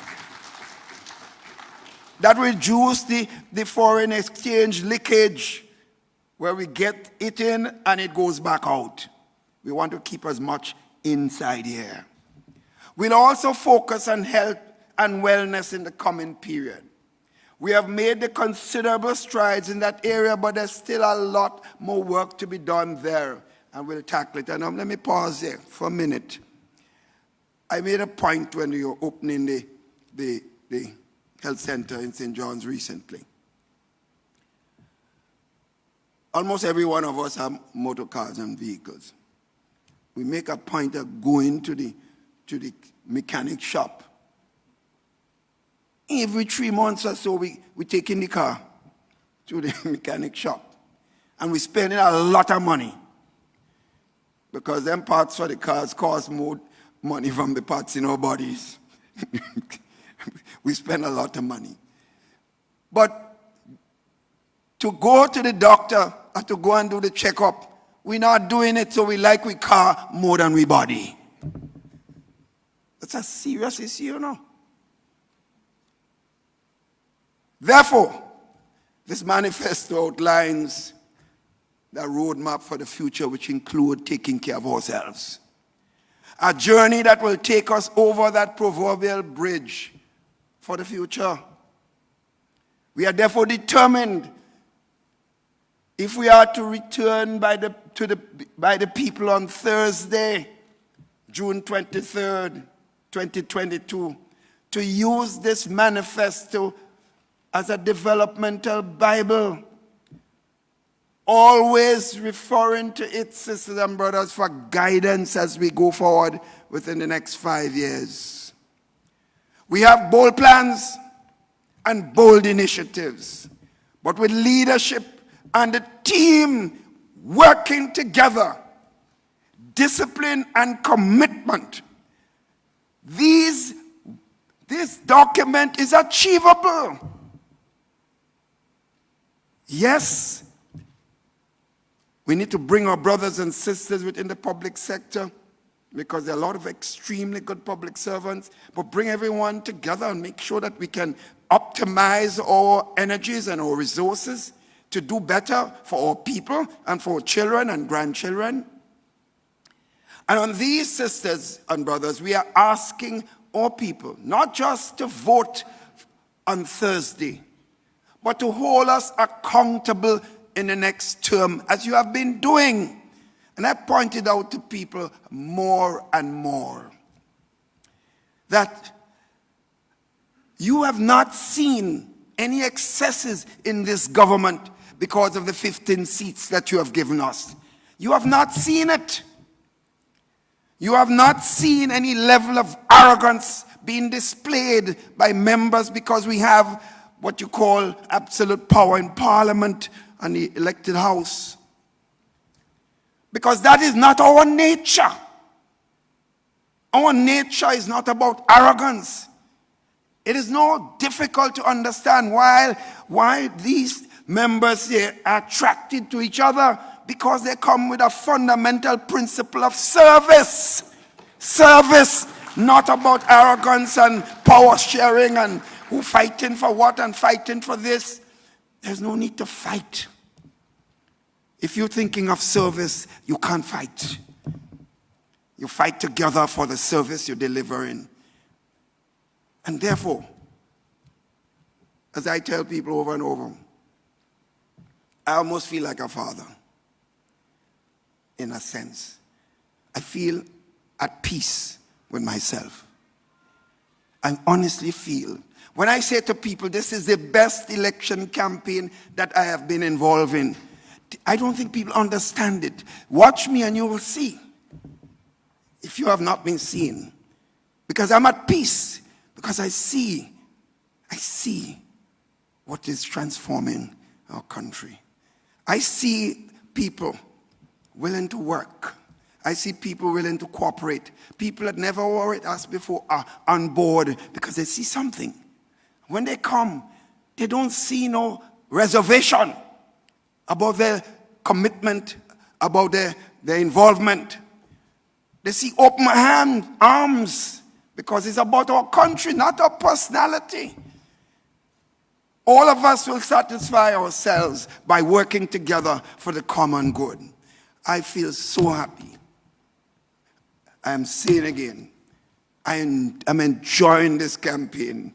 I don't feel, the voice got problems, but in terms of the way I feel, I honestly didn't want it to end.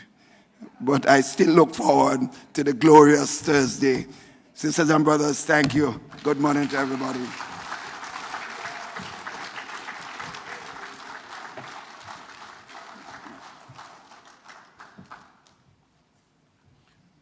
Once again, ladies and gentlemen, Prime Minister, the Right Honourable Dr. Keith Mitchell.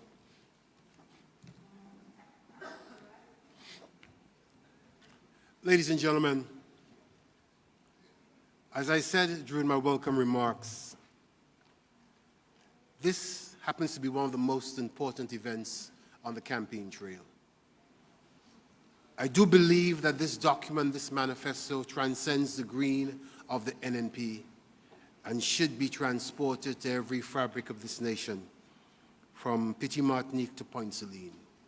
It's important that we do so.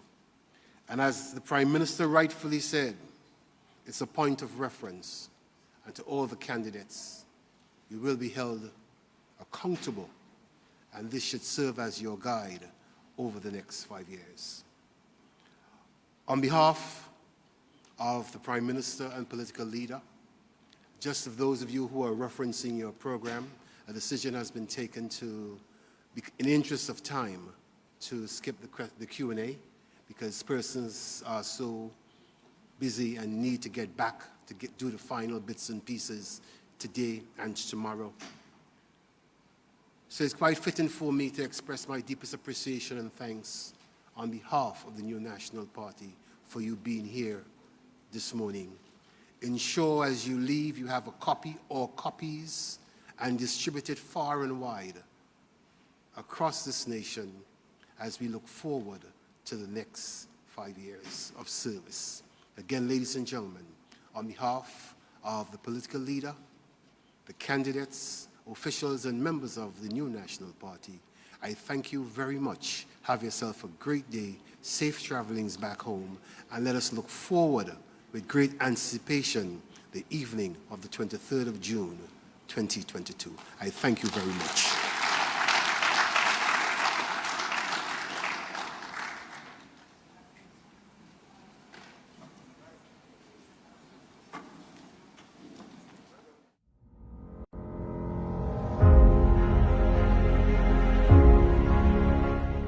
Greetings. My name is Alvin Dabrio, former MP of St. John. We are at the health center, the mini hospital. The facility officially is the Guav Health Center. It is a model facility, meaning that it is the first of its kind in the entire region. It's a smart facility. It can function smoothly during a hurricane, and so on. And the beauty of this is that it also accommodates natural lighting. The Guav Health Center was built to international standards, again supervised and recommended by PAHO and the EU. And it is going to provide quite a wide range of services.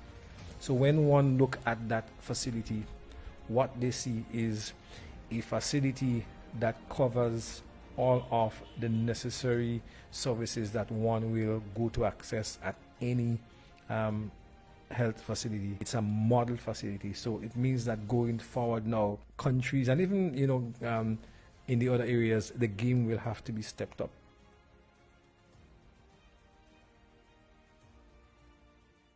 You're in safer hands with NNP.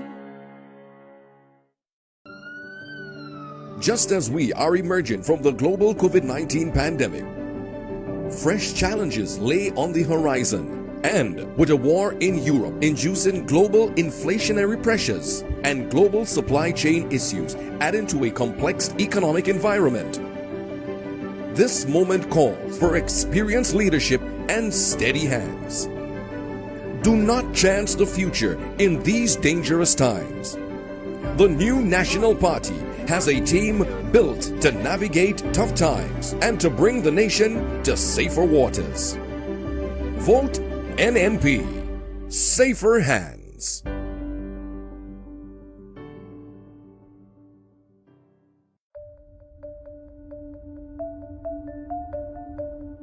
I am Victor Bello Philip, St. Patrick's West candidate for the NNP.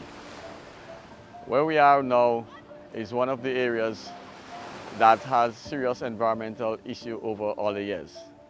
The ocean here was so rough that it was getting inside and affecting the businesses in Sotez.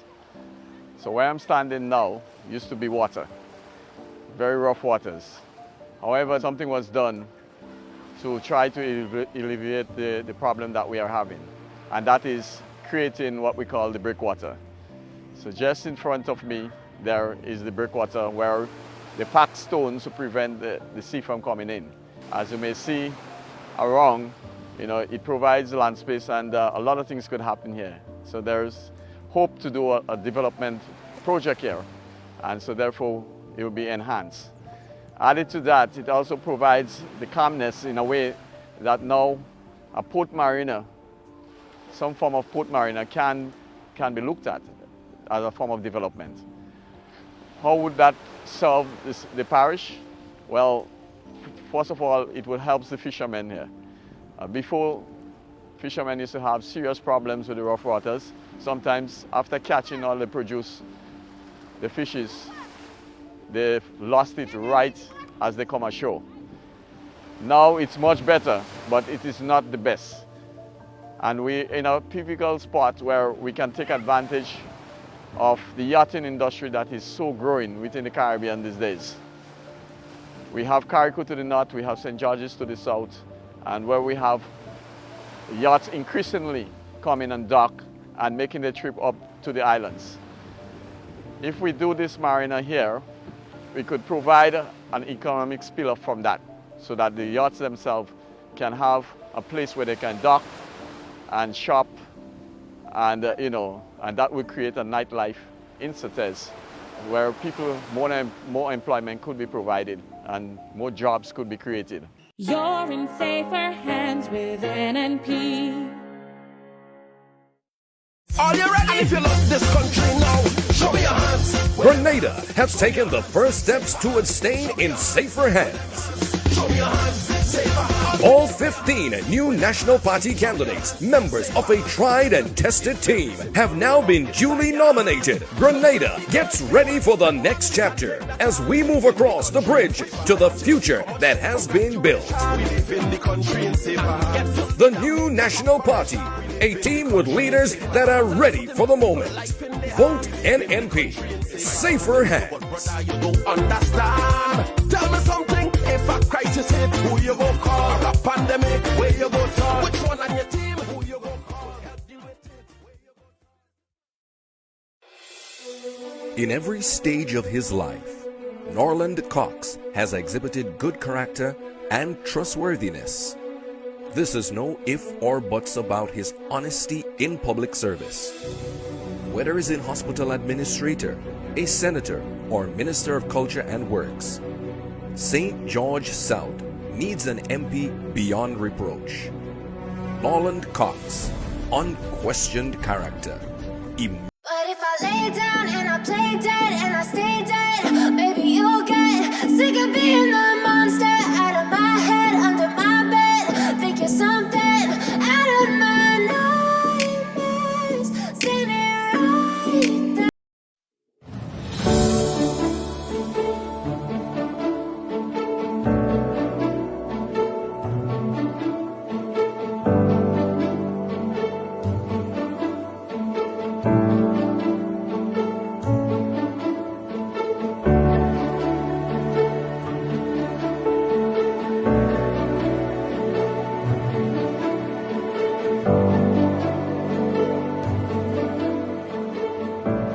You're in safer hands with NNP.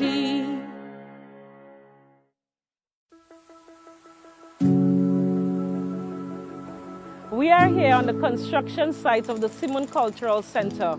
In 2018, I made a promise to my constituents that I will ensure that we bring back the Simon Cultural Center to this parish and, of course, this constituency. I fully understand the importance of the impact, the positive impact that this cultural center will have on our people and, of course, our constituency and, by extension, the country Grenada. We knew what it provided to us in the past when it was fully operational. And that is why I wanted to ensure that I return this project back to our people. In 2018, we started basically with the demolition of the old center. In 2019, we fenced to secure the area. However, in 2020, we were delayed because of the COVID pandemic.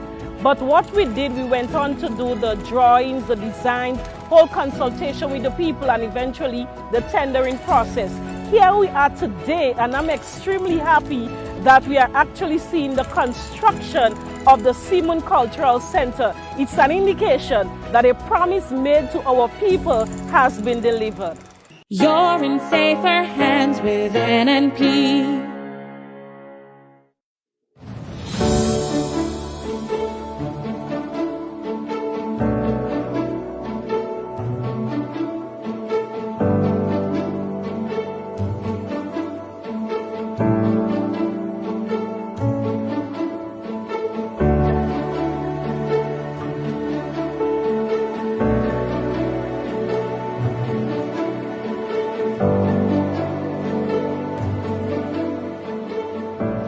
You're in safer hands with NNP.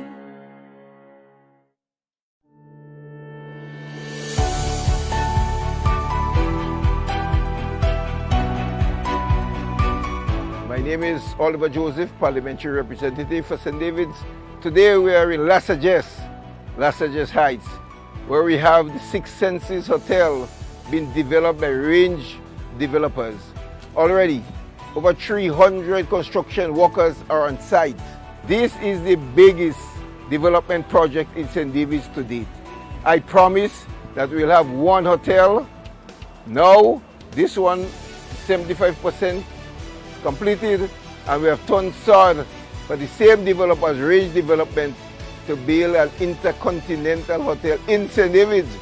A lot of people doubted when I said I will ensure that we get a 5-star hotel. And they said to me, no 5-star hotel will come in St. David's. So today is a great moment for me. And that is what proper representation means. When you will be able to negotiate and go out and bring benefit to the people of St. David's. And I'm sure the people of St. David's would assess me and my performance over the last 2 terms, and they will recognize the tremendous benefit that I was able to bring to the people of St. David's. I am sure that on June 23rd, the people of St. David's and Grenada will vote to ensure that we remain in safer hands.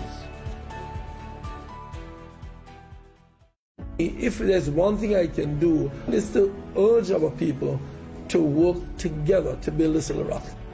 Some people believe to be a politician you have to be ruthless. I don't agree with that. I believe it could be kind, I believe it could be warm, I believe it could be endearing, I believe it could be inclusive, and do all of that and be a successful politician. In any space that I occupy, in the courts, in the politics, wherever I go into that space, I believe we should help each other. And that's just who I am. The town of St. George is near and dear to my heart. It is a space where people come to live, study, work, and play. We continue to reconfigure the town, preserving our historic spaces, but also enjoying development, to educate. In recent years, there has been much rehabilitation and expansion of the educational infrastructure, with work being done on many schools and more to come. Roy St. John playing field, finally, it's been lighted, and we're absolutely excited about that. Tantine has become a hub for recreation and entertainment, from the Panhouse to Old Trafford and the swings. We have done repairs and enhanced lives. Sometimes development is about fixing and building small drains to help improve water flows that can otherwise undermine an entire community of houses. Sometimes development is about expanding, building roads from Darbo to Mount Rush, Melville Street to Lucas Street, and Woolwich Road to make them more passable for villagers and more accessible to motorists and other road users. There's a lovely little road that was built as you go through Tantine Terrace up toward the back, heading up to the steps going up to the guides hut. That was done also. So there's a lot of small projects that were done. You see, it's not only the big projects that you see in the news, the stadium and other big projects. People talk about too much concrete. No, but it requires us to do these small projects to enhance people's lives. Sometimes development is about spending years from phase to phase to ensure that the St. John's River project is realized in order to mitigate the damage caused to homes by rains, make the community safer, and increase economic activity in the River Road area. In the town of St. George, there is not space for any major development projects at this time. That is why we focus people-centered kind of infrastructure development. The box drains, the slipper drains, the small roads, the access, the steps, all through the communities. I mean, I can give you a list of them. We have been doing that to enhance people's lives, which is what it's about. It's not only about building bigger projects. We need the bigger projects, but we also need the smaller projects to make people's lives more comfortable.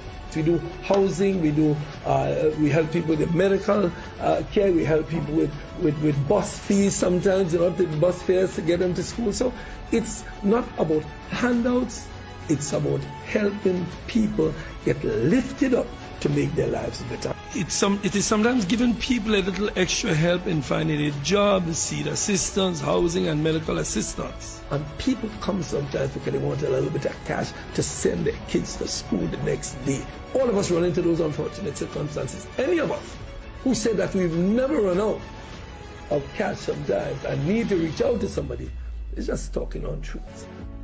In our office, we always help people to better their lives. And that's what we do. That's what we're supposed to do. That's our life. And for me, I make no apologies for helping people. I make no apologies for doing what I do, because at the end of the day, but for the grace of God, there go I. There is a lot to be done. There is always a lot. We have more schools and community centers to repair. The library on York House needs to be rebuilt, more assistance to give in helping people find land to build houses or to repair the ones they already have. Because we know that your living condition plays a major role in how your life goes. We will continue to better living conditions and seek opportunities for more people. We are sourcing and making available many scholarships to get people to universities and to a better life. That's my life's journey, and I do it not because I want to vote. There are some people who come, and I know they're not voting for it, but it doesn't matter. Because at the end of the day, that life is important as any other life. So, and I've done this way before I knew anything about electoral politics. Imagine a world where all of us do our best to help our neighbor. Just your neighbor. I hope to God that when I die, my tombstone will just simply say he did his best.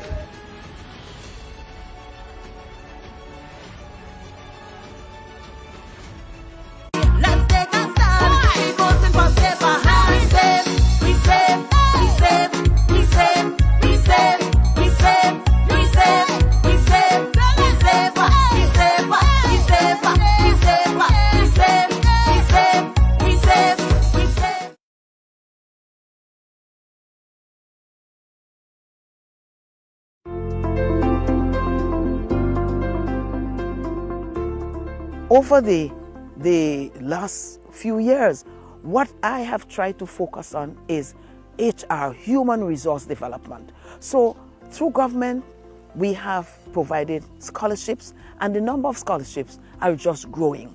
We have the programs on the youth, the Imanis, we have the Empower, we have the Fly programs, fostering level-headed youth, we have the CES program, and we have soft loans through the GDB and grants, just to ensure that businesses can start. So what did we have to do? Provide the training for our women. We just finished training a number of women, 25 of them, over 35, but still fit and viable and strong to get into a business that they love. My name is Lyntia Modest. I'm from Victoria St. Max. Well, before I said anything, I want to let you all know that I was unemployed for a very long time. And thanks to the caring hand, which is Dr. Clarice Modest Cowan, that invited me to the program. And now I have learned a lot. I know how to do my client pressure, sugar, how to turn my client, lift my client, how to get them bed baths. And I'm so happy with my job right about now. I'm happy with what I do. I have a passion with my client and my job. Thanks to Dr. Modest. Dr. Modest has a special passion for women, and that just comes across in everything that she does. And she has been working with groups of women for a very long time. I know with the support of the UNDP, for instance, she has been working on empowering women, and that just speaks to me as a woman. I know that in this world, it's very difficult sometimes as a woman to get ahead, and she has been really focused on entrepreneurship. I've seen what she's done, for example, with these women, helping them with their sewing, helping them to produce products that can be useful for the tourism market so that we can get that agricultural tourism infusion, and that inspires me. My name is Lindsay Augustine. I'm from Coast Garden instead of St. Max. I'm here on the behalf of a small business loan. I myself, I did floral arrangement. The other women was into some wanted popcorn machine, barbecue grills. This program has impacted me a lot. I have learned a lot from this program. I'm proud of this constituency and what I have been able to do because of the enabling environment of the party that I'm a part of, the new National Party. I thank you, my colleagues. I thank you, my Prime Minister and political leader, for what you have done for this constituency. Woo! You're in safer hands with NNP.